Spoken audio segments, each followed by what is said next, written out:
Hello दोस्तों, स्वागत है आपका हमारे YouTube channel best study RB में।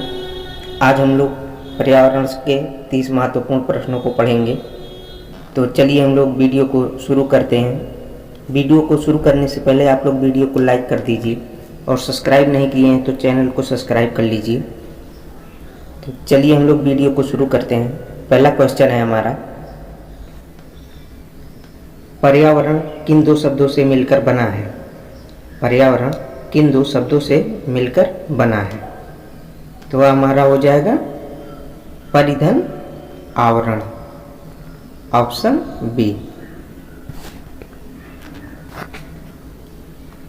पर्यायधन आवरण होगा नहीं क्योंकि ये तो एकदम गलत है। पर्यायधन आवरण एकदम गलत है। परिधन आवरण होगा नहीं। उपरोक्त में से कोई ये तो कोई मतलब नहीं है, इसलिए ऑप्शन बी हमारा सही आंसर है। अगला क्वेश्चन है,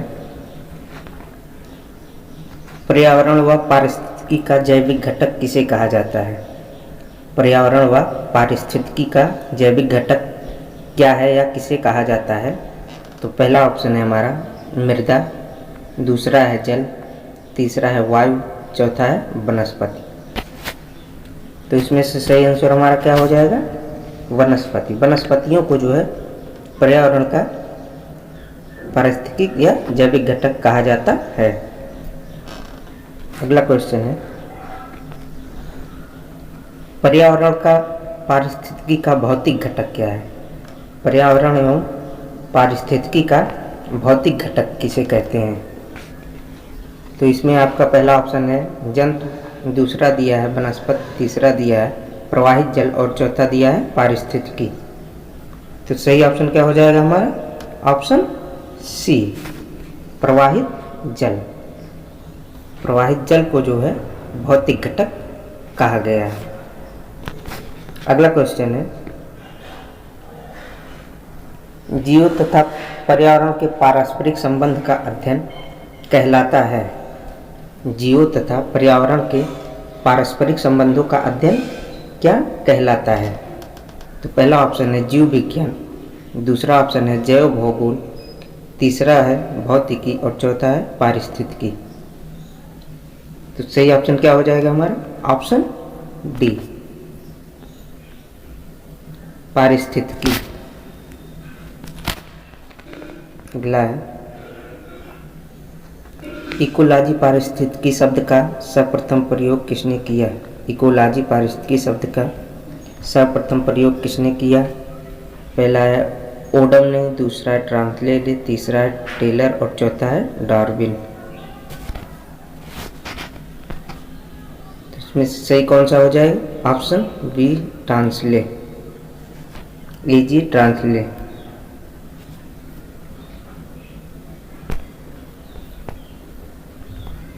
एजी ट्रांसले।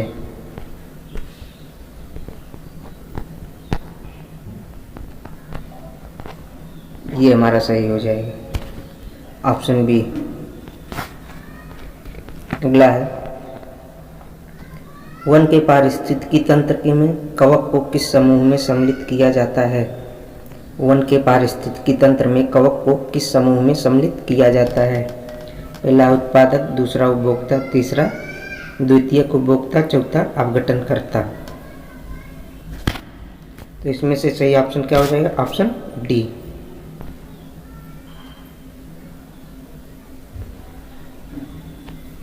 अपघटनकर्ता।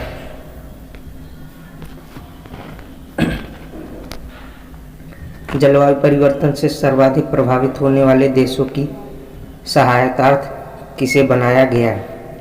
जलवायु परिवर्तन से प्रभावित होने वाले देशों की सहायतार्थ किसे बनाया गया है?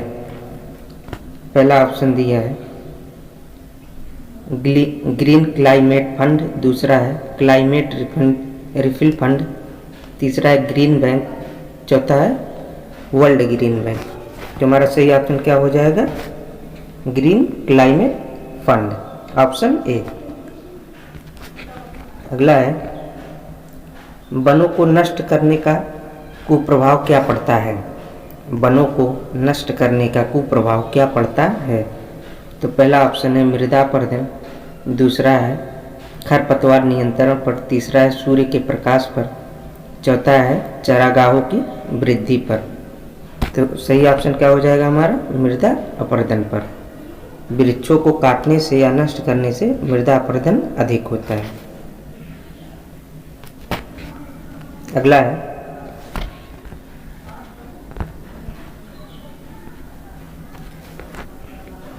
पहाड़ों का काफी नमी व जल होता है, फिर यहाँ मरुभिद क्यों होते हैं? पहाड़ों पर काफी नमी व जल होता है, फिर भी यहाँ मरुभिद क्यों होते हैं? तो पहला ऑप्शन दिया है पहाड़ों पर जल बर्फ में बदल जाता है, दूसरा है ढलानों के कारण पानी बह जाता है और पौधों द्वारा उपयोग में नहीं लाया जाता, तीसरा पहाड़ों की चट्टानें व जल अवशोषित नहीं कर पाती, चौथा उपयुक्त में से कोई नहीं। तो इसमें से ऑप्शन बी हमारा सही हो जाएगा। ढलानों के कारण पानी बह जाता है और पौधे द्वारा उपयोग नहीं हो पाता है, इसलिए जो है यहाँ मरुभिद होते हैं। अगला है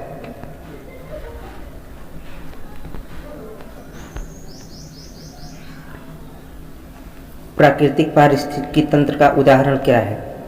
प्राकृतिक पारिस्थितिकी तंत्र का उदाहरण क्या है? पहला है खेत, दूसरा है बांध, तीसरा है झील, चौथा है पार्क। तो सही ऑप्शन क्या हो जाएगा? ऑप्शन सी, झील। अगला है कृत्रिम पारिस्थितिकी तंत्र का उदाहरण क्या है? कृत्रिम पारिस्थितिकी तंत्र का उदाहरण क्या है? पहला है प्रवालभित, दूसरा है वेटलैंड, तीसरा है खेत, चौथा है नदी। तो सही ऑप्शन क्या हो जाएगा हमारा? ऑप्शन सी, खेत। खेत कृत्रिम पारिस्थितिकी तंत्र का एक उदाहरण है। अगला है लवणीय जल पारिस्थितिकी तंत्र का उदाहरण क्या है? लवणीय जल पारिस्थितिकी तंत्र का उदाहरण क्या है? पहला है नदी, दूसरा है प्रवालभित, तीसरा है बांध और चौथा है तालाब। तो इसका सही उदाहरण क्या है?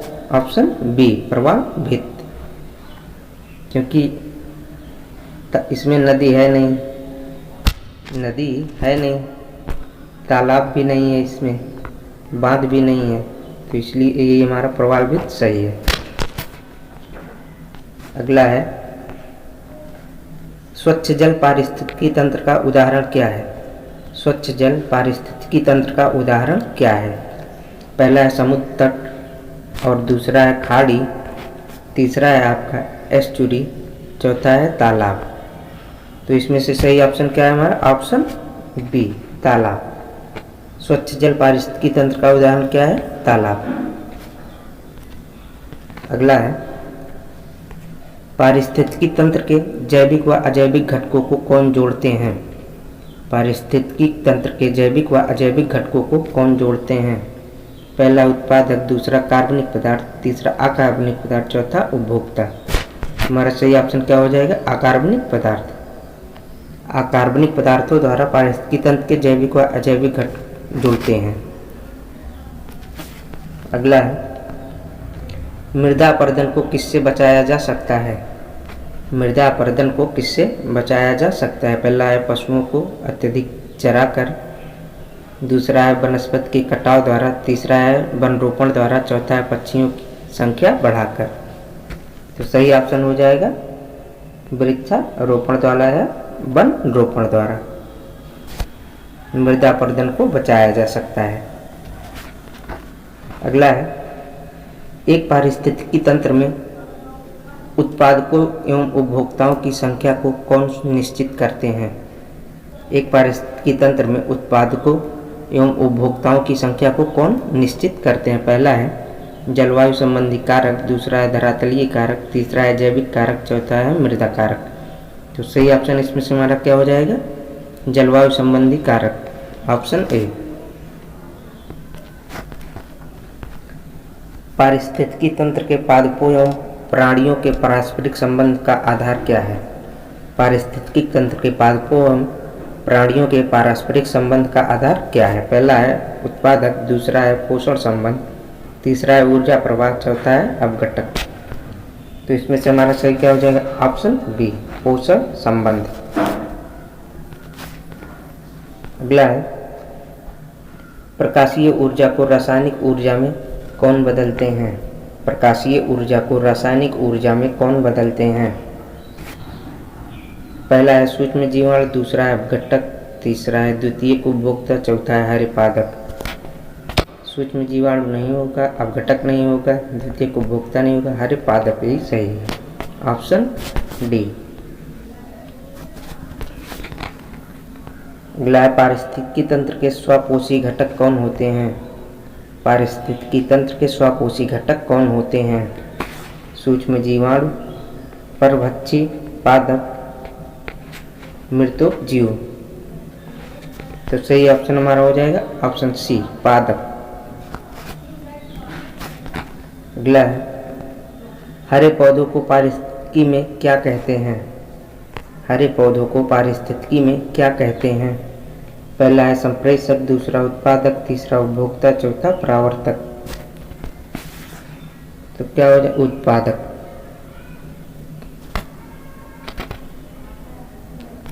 अगला है विश्व का सर्वाधिक प्रसिद्ध कीटनाशक कौन सा है? विश्व का सर्वाधिक प्रसिद्ध कीटनाशक कौन सा है? पहला है DDT, दूसरा है BSC, तीसरा है लिप और चौथा है बेगोन। इसमें से हमारा आंसर हो जाएगा DDT, ऑप्शन ए।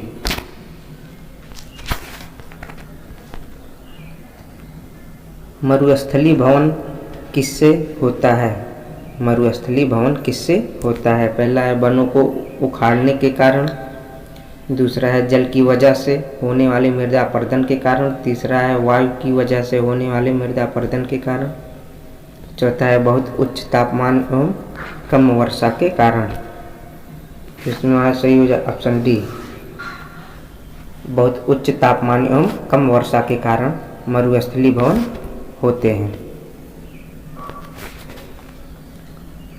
अगला शाकाहारी प्राणी क्या कहलाते हैं? पहला उत्पादक, दूसरा प्राथमिक उपभोक्ता, तीसरा द्वितीयक उपभोक्ता, चौथा तृतीयक उपभोक्ता। तुम्हारा ऑप्शन हो जाएगा ऑप्शन बी, प्राथमिक उपभोक्ता। शाकाहारी प्राणी को प्राथमिक उपभोक्ता में रखा जाता है। कुत्ता किस वर्ग में आता है? प्राथमिक उपभोक्ता, द्वितीयक उपभोक्ता, तृतीयक उपभोक्ता, उत्पादक। कुत्ता हमारा जो है द्वितीयक उपभोक्ता में आता है।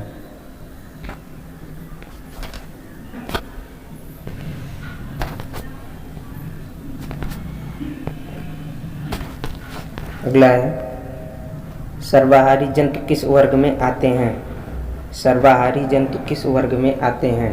पहला उत्पादक, दूसरा प्राथमिक उपभोक्ता, द्वितीयक उपभोक्ता, चौथा तृतीयक उपभोक्ता।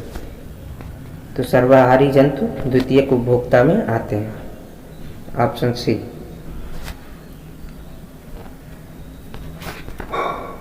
तो वीडियो हमारा यहीं पे समाप्त होता है। नेक्स्ट वीडियो में नए टॉपिक के साथ मिलते हैं।